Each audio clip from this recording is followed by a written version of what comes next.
Welcome to the Lightworker Podcast. I am your host, Natalie Grant. I am a lightworker, a meditation facilitator, Reiki master, and a health and wellness enthusiast who thrives on helping people. Connection is my superpower, and I just love bringing people to a space where transformation can occur. Are you looking for information on being a lightworker?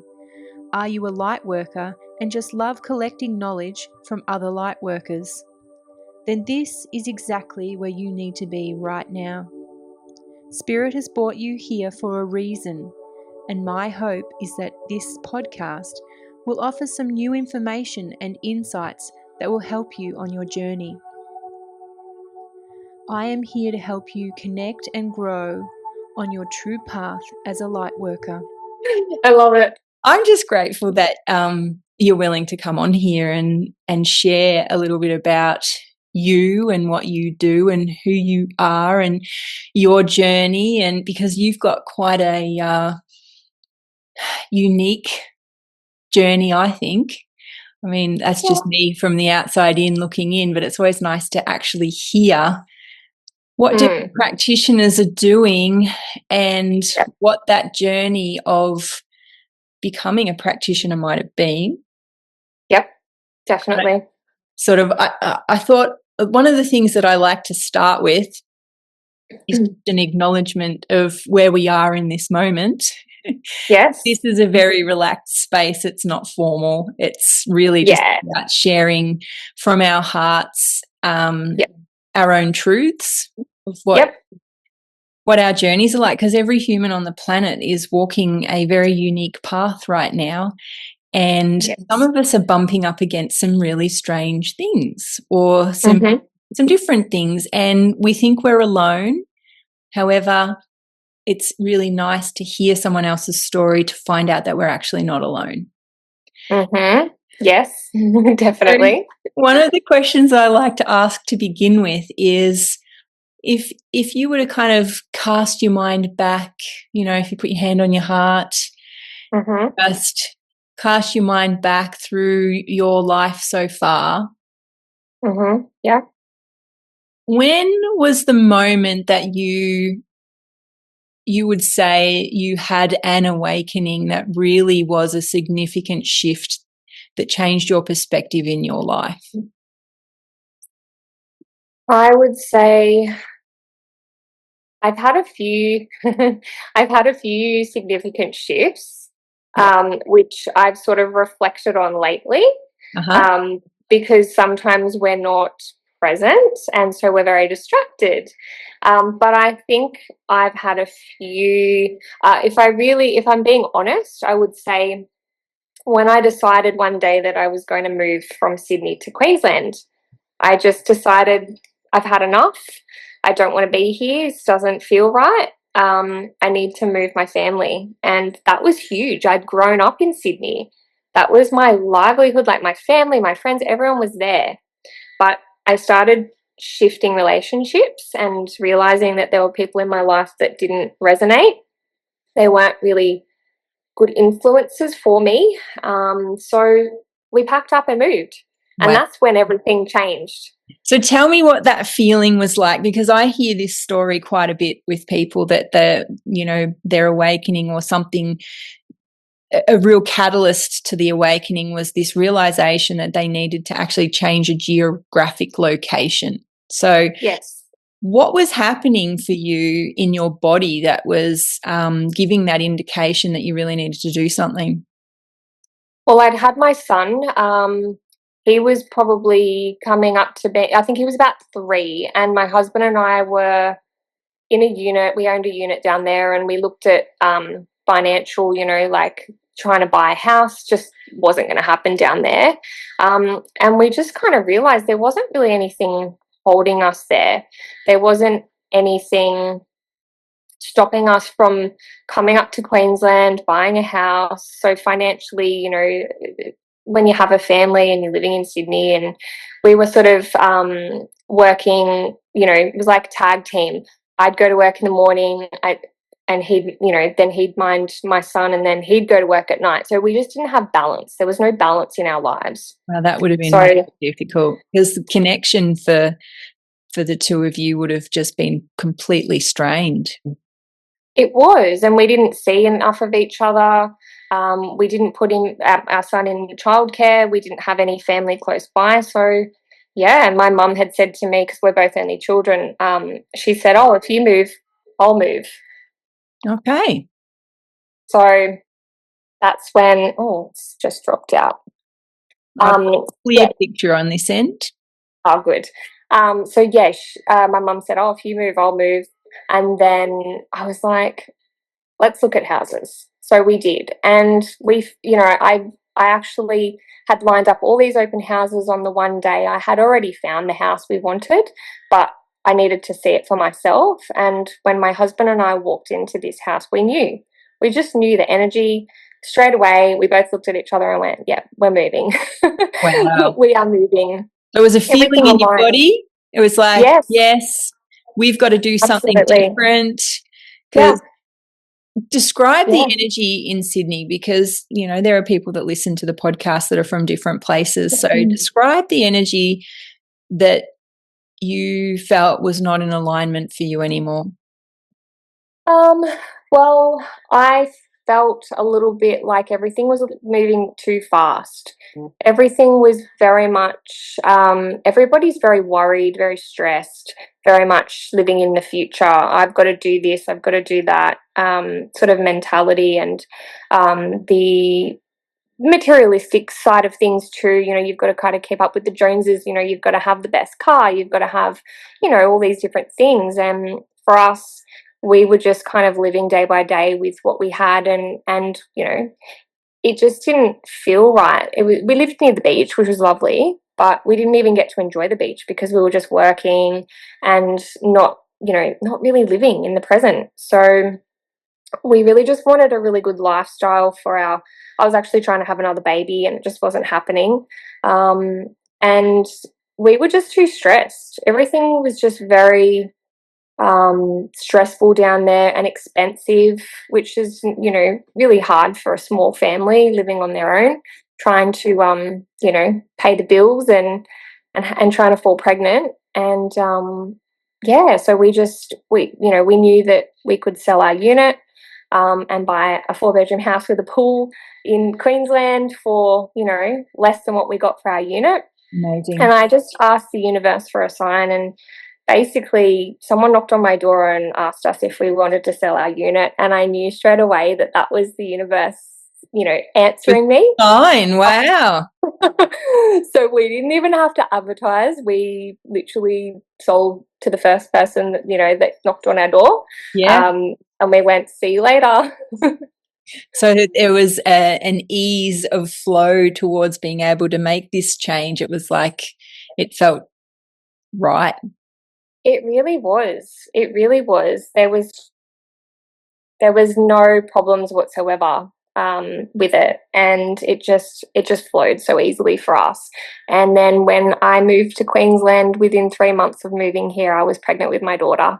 Wow. So after being, I'd been trying for about a year and a couple of months. So it all just started working.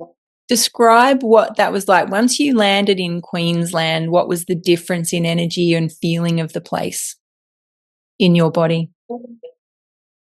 People are so friendly. They're so relaxed. Honestly, from my experience in Sydney, people would just be looking down. They just walk past you, bump into your shoulder. There was no hi, how are you? Nothing like that at all. But when I moved to Queensland, I remember sitting somewhere and random strangers would just say, hi, how are you? Oh, and they'd start talking to my son, and it was just so carefree and so beautiful to come in contact with these friendly people that I didn't know. And you'd in the street walk the dog, oh, hi, how are you? It's beautiful. It's just the interactions with people are so different. Yeah, it's lovely. That's a big change, isn't it? Because one of the things I noticed going from city to the coast, southeast Queensland is kind of where we're all geographically located, is there is more people that are more present, that actually see you when they walk past. Whereas in the city, I don't think people are actually present or here. A lot of the time they're in their heads or in the mind, and they don't even see you. So that's not like they wouldn't be friendly. They just are not there to see you because they're dealing with whatever they're dealing with, and it's just a different energy. So it's it's a really interesting space to start, really, to just sort of have that comparison. So when you moved to Queensland, within 3 months you got pregnant. How long were you trying while you're in the city? Probably 12 months? about probably 13, 14 months. Yeah. Wow. I have polycystic ovary syndrome, and the doctors told me I couldn't have kids. So I just assumed it had something to do with that, but I'd already had a kid. So I was like, no, something else. It's life, it's stress. We've got to change our lifestyle. We've got to do some things. Yeah. But yeah, within 3 months of being here, it was just so easy. And then that feeling of more friendly environment. So perhaps you had that safety in your body, because absolutely, safety is a big component when it comes definitely to getting pregnant, because your body just goes, well, sorry, we're not safe here, so it's probably not a good idea to have a baby, you know. I agree. Yeah.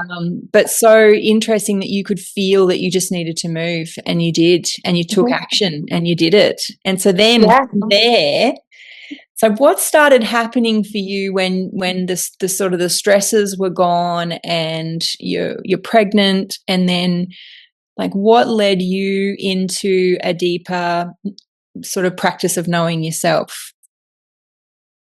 I went through a few different things. Just as my daughter was born, my son started showing some behaviours and different things when we put him in childcare. So his behaviour changed very quickly when we put him in childcare, but was more so when he went into school.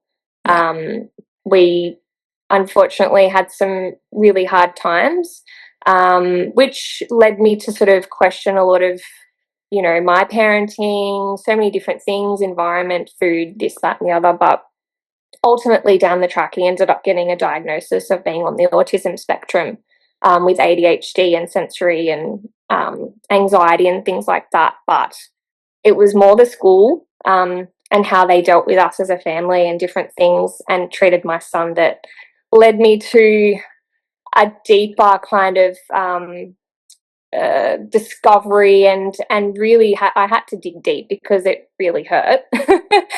What was that like? So, your son, it was fine when he was at home, and then you put him in a different environment, and it's requiring different skills, and then there's a change that happens. What was that like for you? It was really hot. Like, it was really scary, because, when you're a parent and you have your kid at home, you can monitor, you can, I guess, control the environment. You know how you're treating your children, you know how you're raising them, you know what they're eating, all of those sorts of things. But when you send them off to school and they're around other children, other teachers, and other people who you think are there to protect your child or to take care of them, and they're not, it's quite, it's quite heart-wrenching. And when you're working and getting phone calls, from the school, my son got suspended a lot, unfortunately. He spent a lot of his primary school years at this particular school that we lived near in suspensions. So I was constantly at the school picking him up. He was very heightened. There were so many things that we sort of had to go through as a family, but it was a very big eye-opener for us as well, too. So it hurt a lot because we felt very guilty, sending him off each day, not knowing what was going to happen, how he was going to behave, how the other kids were going to behave. It's the fear of the unknown. Like, you feel fearful. Yeah. And so that fear, was that the catalyst for you to start looking for some other ways to do things? Yeah, 100%. it reminded me of my childhood because I was bullied as a kid in high school. And so when I did some further, I guess, investigations and certain meetings and different, things with the schools, I did find out other sort of things which then sort of triggered parts of myself which, resonated. And I thought, well, I don't want my son to go through these things. It's not fair. It's really not fair. I mean, no kid should feel unsafe at school, no matter what.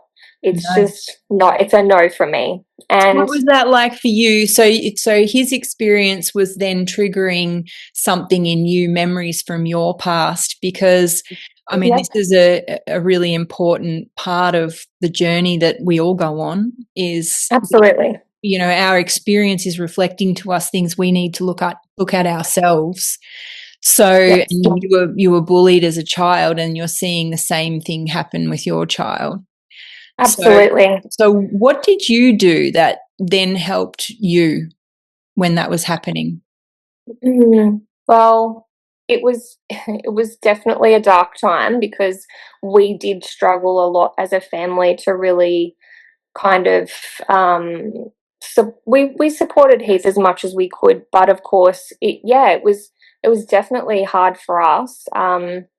For we had to try and seek support externally through different avenues. With we reached out to some pediatricians, some counselling, psychology, all of those types of avenues, which I guess can be really helpful for a lot of people in certain circumstances. But we didn't feel that we were being supported enough with the school. So we chose to move again. And we moved to Bribie a little bit later on down the track. We did struggle for a few years, but Spirit brought me to Bribie near the water. It was a bit of a sea change for us, and it was actually a great move for him initially. Yeah. So again, a geographical location move. Yes. How interesting. And then what was the outcome for that? So you weren't getting support from the places you would have thought you would get support. No. So, and you were noticing that you needed to be doing something different. Absolutely. So you did. So you geographically moved. But what else were you doing that was also supporting you through this? Well, I did learn energy healing. I learned Reiki. Yeah. So I did level 1 and 2, and I feel that was obviously the people. Actually, funnily enough, I won a healing. That was what actually triggered it inside me, because I'd never actually experienced energy healing before. No, I won an energy healing, and it was a really interesting experience because I feel like that shifted a lot for me, my whole perspective, because I'd never experienced Reiki.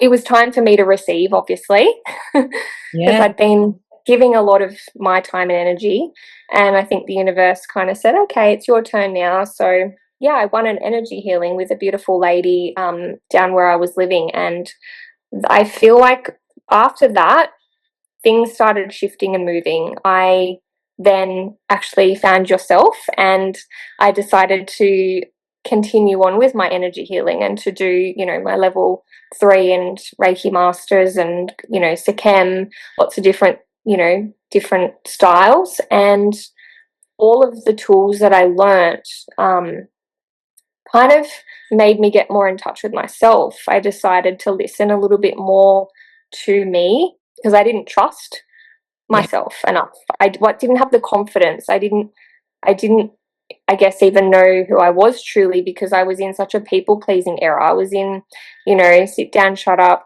do as you're told kind of era, which is what we're taught, a lot of us. And I started realizing some of the things that I had been taught that I didn't necessarily want for my kids to grow up with. I didn't want that for them. I wanted them to be able to speak their truth. Yes. My throat was blocked. It was blocked. Yeah. And I feel like that had generationally gone down the line to my son, and so he wasn't being seen and heard in the schools. He wasn't being listened to. Nobody wanted to listen to him because he had the diagnosis. It was like, that was it. As soon as he had that, they just went, we're not listening to you. You're the problem. See you later. Wow. Yeah. So what was that like for you as a parent? Oh, it was horrible. It was the amount of times that I cried, and I was very angry, but I cried a lot. I was just so sad for him. I thought, this is wrong. Like, there are so many parents, there are so many kids that are not seen and not heard, and these diagnoses can be a fantastic way of helping you understand what's going on with that person, and maybe give you some tools and some different avenues to kind of do some reading and research. I don't necessarily think it's a bad thing, but when it comes to the school systems, I feel like it's detrimental. It's like they brand you and that's it. You're pushed to the side. And I'm not saying it's with all of them. It's just really hard to come back from it because you get tarnished. You get your name tarnished to a degree to say, well, you need lots of support, or you are just too hard to deal with. And yeah, some schools and some environments are incredible and they have amazing staff and tools. And then there's others that just aren't equipped. They're just not trained properly. They don't have the skill set. And times are changing. And the easiest road for a lot of these pediatricians and doctors these days is the medication. It's not a behavior pill. It's not a magic one size fits all. It's something that you really need to look into and really be well educated on what the side effects are and how that can affect you, your child, and the side effects that come with it as well. Yeah. So did you spend a lot of time just doing what you were told from all these different authorities with your son? Yes and no. Okay. I think to a degree, like we did the professional side of things. We did all the meetings. We did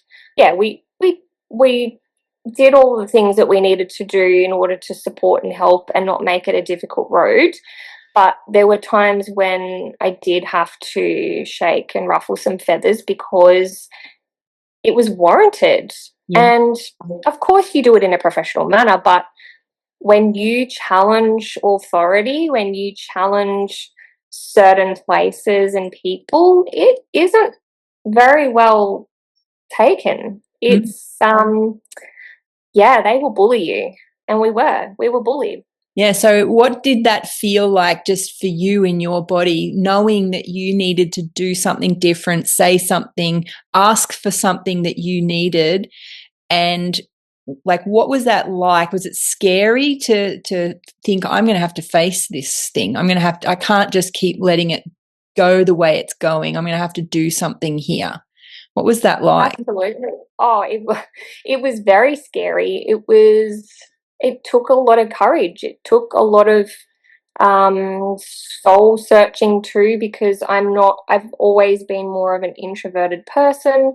I never wanted to upset people. I didn't like to, I always followed the rules as a child mostly. And so when it came to this, so like, this is my child, like this is hurting him. This is essentially, mentally really messing with his mind. And I saw what it did, and I see what it happens to other children and other families. And I'd spoken to plenty of other people, and I thought, I have to. I absolutely have to speak up. It's just not okay. And so be it. Like, if they don't like it, tough. Like, what are they going to do?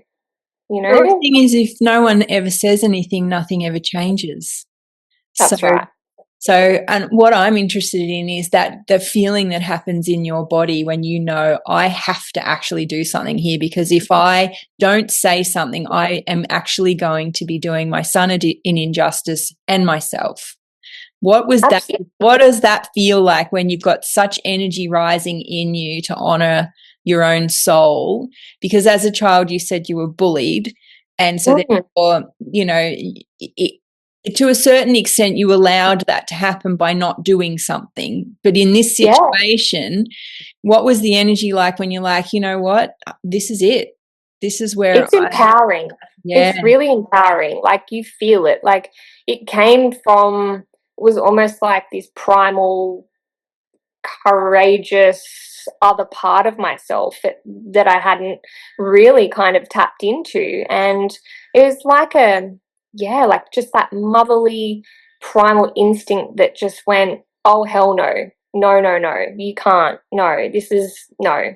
I'm not going to have my kid treated this way, or my family, and I certainly don't want it for any other family or child. And I'm just one person, but like you said, if you don't stand up for what is right, then there are no changes. And that was just kind of like the first pivotal step in my, I guess, change as well, because I needed to break that chain. I needed to speak my truth and let my son know that this was not okay and that he had every right to speak up. And even though he hadn't been heard or treated correctly, that we had his back. That no matter what happens, we stand strong and we do what's right. So, So, it was very powerful. It felt really good. Right. Honoring your own soul, knowing, like, because one of the things that I'm not sure people have put the links together with, you know, because they sort of go on a spiritual path, right? And they think, I'm here for great things. I'm here to do something amazing, you know, and then they actually ignore the life that they're in, because they're still seeking to help other people beyond their own families. And they're not necessarily seeing what's happening in their own ecosystem, you know.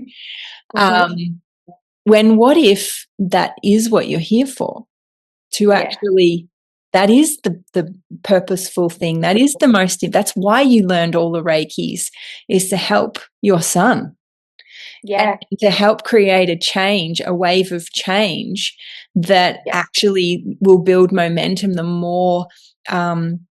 more people that start listening to their soul inside them saying, you know what, no, because being spiritual doesn't necessarily mean you're nice. No, that's right. Not in the sense that people think spiritual people should be. It's about honoring your own truth and not shoulding your way through life and not bowing down to perceived authority, because something has been done doesn't mean it needs to keep being done that way. Everyone is a different person when we wake up tomorrow. We're not the same people. And we have the potential to do completely different things. You know? Yeah, absolutely. So it's just... No, it was a good lesson. It was definitely a great lesson, because I was also having some other difficulties personally with people in workplaces, and I wasn't able to stand up and kind of say, but so it really pushed me out of my shell. It really ruffled me and my energy levels, because I really started going, well, hang on, why am I putting up with this? Hang on, I don't want that for my son. Why am I letting these people treat me this way? Wow, so you're watching the correlation between your own experience and then seeing what's happening for him, and then the power of wanting to stand up for him and realizing, actually, I got to stand up for myself here. How interesting. It really was. So it was kind of twofold. Like, I really learnt a lot. It was a challenging time, but I feel like all of the challenging times that we go through, there's always a silver lining. We don't always see it at that particular time, but I always trust that there is, a finer, detail, and that there is something positive that comes out of that. And a learning, something powerful and positive that comes from that. So yeah, so what was the powerful learning experience you had from this particular situation? Well, personally, I felt that it was empowering for me because I really had to step it up and really be me. And I had to stop allowing people to have authority over me. I really had to speak my personal truth in order to show and have that rippling effect for my kids, because they watch everything. They're not silly. They see, they know, they feel. And so for me, I had to change my perspective of life and my way of my relationships, my self-worth, so that I could then teach my kids that they also need to honor that, and that they need to also surround themselves with good people, to step away from the drama and to voice their opinions. And, sometimes a little bit too much, but it's good because that's how kids should be. Yes. They're not perfect. We're not perfect. No. And I show all of that to my kids, and I talk to them about all these things. I don't shy away from being honest. And that's what it's about. It's about being honest and being kind at the same time. There's nothing wrong with being open and honest about things and standing in your truth and letting people know that something's bothering you. If it's bothering you and you speak to them about it and they don't like it, then it's a them problem. They need to reflect.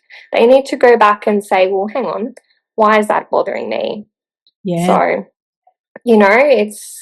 it's a process, but it was definitely a milestone, and it felt good. It really did. A marathon, not a sprint, and lots and lots of growth for your whole family through this experience. I call it a cluster awakening when it's happening like this. Yes.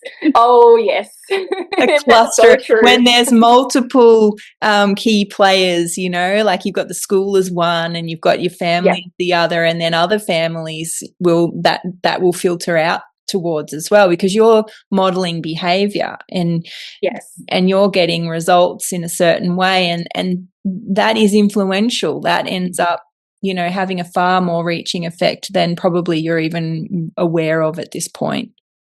Oh, absolutely. And it just kind of continues on, like you said. And like, you still have those times where it hits the fan and you think, oh my God, we're back to square one again. What the hell is going on? Yeah. And then you have these, amazing moments and you think, oh, this is great. Everything's perfect. And then something else happens, but it's all part of it. It's how we grow. It's how we learn. It's how we get through so many different things. So it's been, it wasn't the end of the road of our hardship, but it certainly opened my eyes and allowed me to, I guess, have those boundaries. Because boundaries were something that I didn't do very well with. And I think a lot of kids these days are not taught healthy boundaries, and that can come from childhood. It can, all sorts of ways. So I've been reteaching myself and teaching my kids about boundaries and what's acceptable and what's not acceptable. That's having those conversations. Awesome. Right. Join us next week for part 2 of this episode with Carine Armstrong, and we are going to talk deeper about boundaries. See you next week.